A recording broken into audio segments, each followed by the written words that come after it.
Good morning. This is part 8 of Soul Void with Sunny Sleeps, me. And we're heading towards the very end of the game. The greeter. Ah, little one, I'm glad to see you're safe. Did you find the answers you were looking for? Or perhaps the answers you didn't know you needed? Perhaps the strength you didn't know you had all along, all this time. Sometimes we forget what we are capable of through the distortion of our thoughts. Ah, but what do I know? I'm just a projection of the void, bound to its ever-shifting waters. Perhaps I speak nonsense. It is up to you to put weight to the words you hear. Stay safe, little one. Be at peace.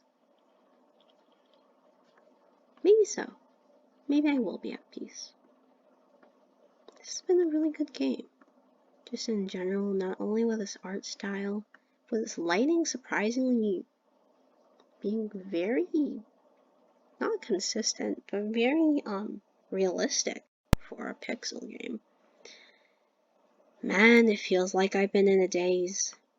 Last thing I remember is making a delivery, and I suddenly woke up here in my beloved house. But it's completely run down, huh? I think I'll clean it up a bit, and then quit this job. It was nice distraction for a while, but I think I'm ready to go now. I cannot do that accent correctly without hearing it more. Hello, breather.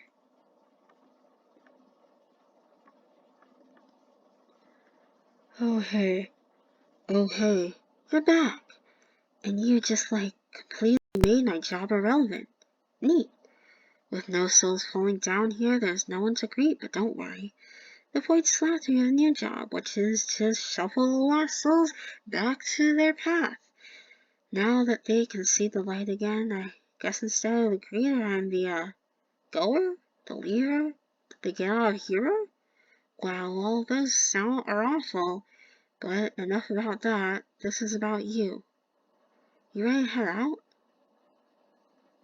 No, but I've already clicked on all I can. Alright, without further ado, on behalf of the void and all its residents, wake up. Oh, shit. I'm depressed. Again, I love the consistency of the lighting. I really do admire, pixel art on the basis that it's so fucking hard to do, man. Oh, I got out of bed fast, so whoop. I said, I'm done sleeping. The computer's been left on all night. A pile of clothes is shoved in the corner.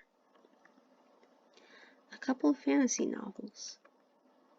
A collection of assorted junk. Felt. A crumpled up notes litter the bed. You think that perhaps you won't add any more to the pile. You probably should take this cup downstairs. Eventually.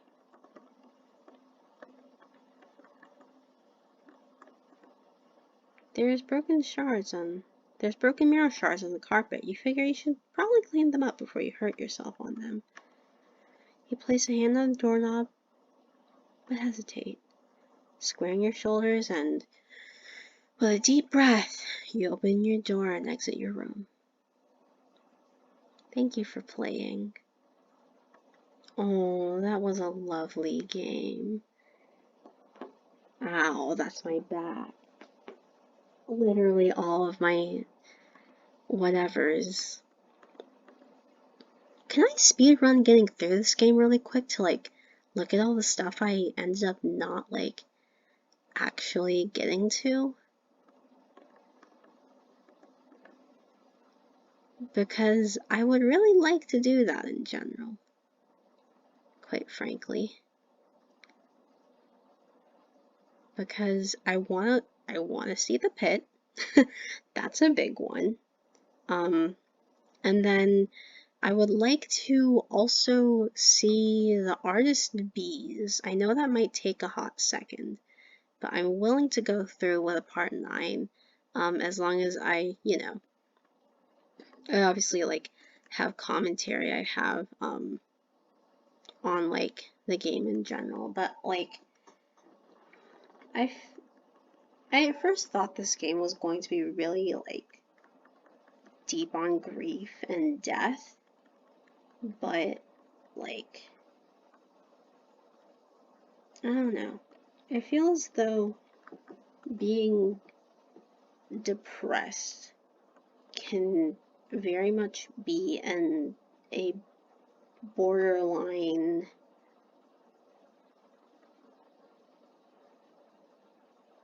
it's like a borderline near death situation, right? Like the thought of suicide and not wanting to be on Earth anymore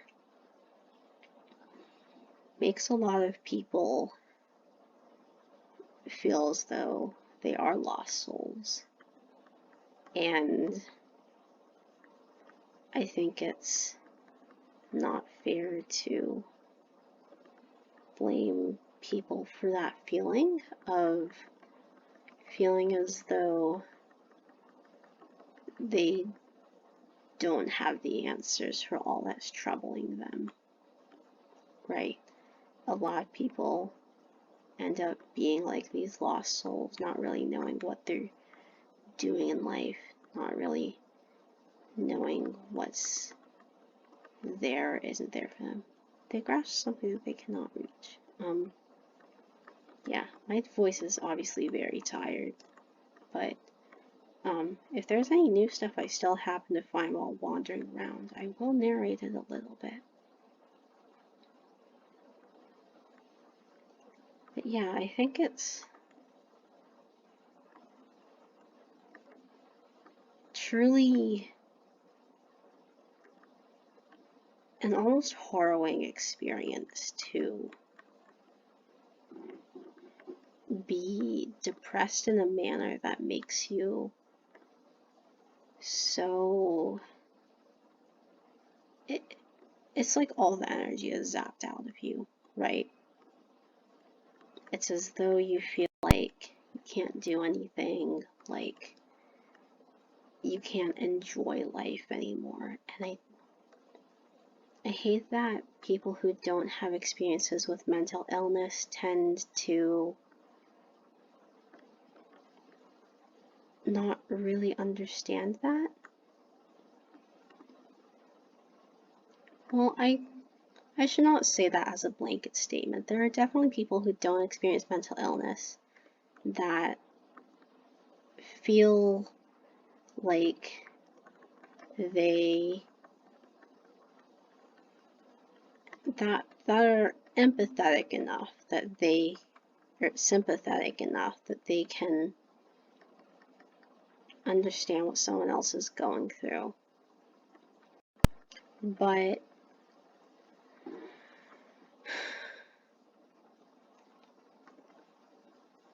sympathy only gets you so far in terms of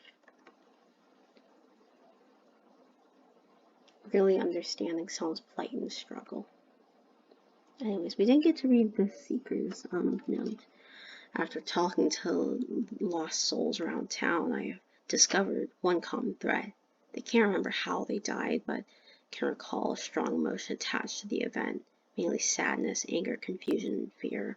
Perhaps these unresolved emotions can have tied them to this unearthly plane. Note: sometimes hard to discern locals from lost souls by physical appearance only. This has led to a handful of uncomfortable exchanges.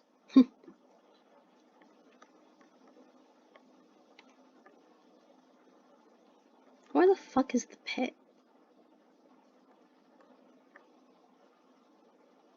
Here's the pit.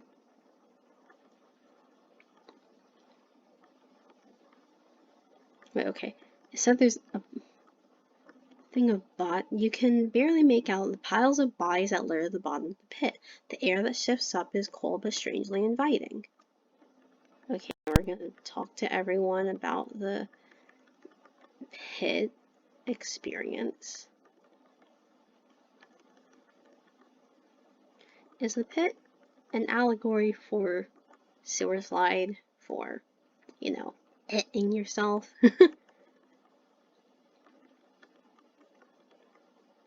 Can I talk about the pit, or do I need to call the bird? You have a strange desire to jump in the pit, almost as if it's calling to you specifically. Fuck yeah, just jump. Praise be the pit. Oh.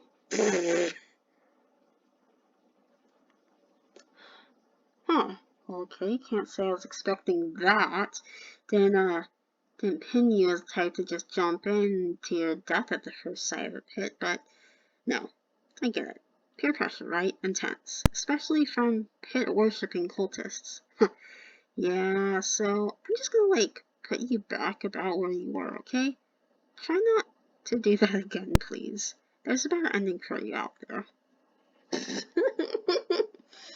That's highly amusing. He was like, yeah, can you not K-word yourself? Maybe?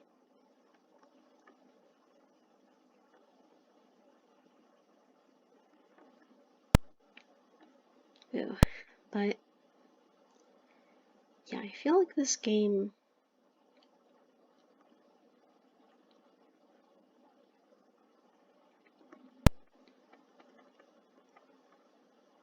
really does focus a lot on mental illness and suicide, because I don't know if it's necessarily these people have lost souls and need to move on because they're dead.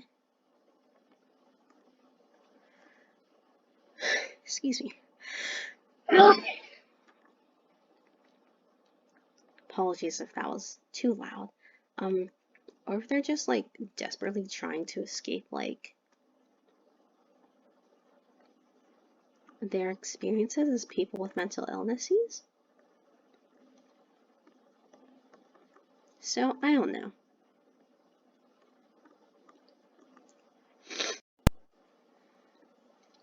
It's kind of confusing, but maybe it's supposed to be meant that way, since it's kind of an allusion to all this other stuff concerning,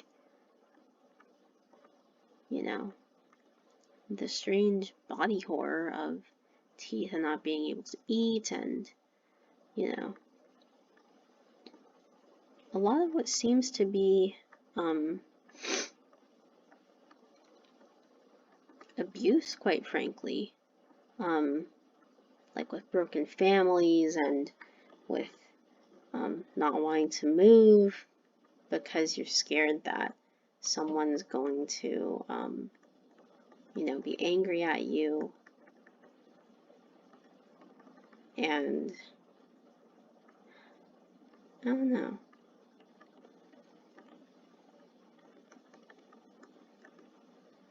But yeah, this has been a wonderful, wonderful game. Just the way that has been portrayed in terms of its graphic design. I love the shading on everything. It's not necessarily that's realistic, but it makes it look really engaging in 3D, while also having a lot of blank space to really convey this void feeling. I think that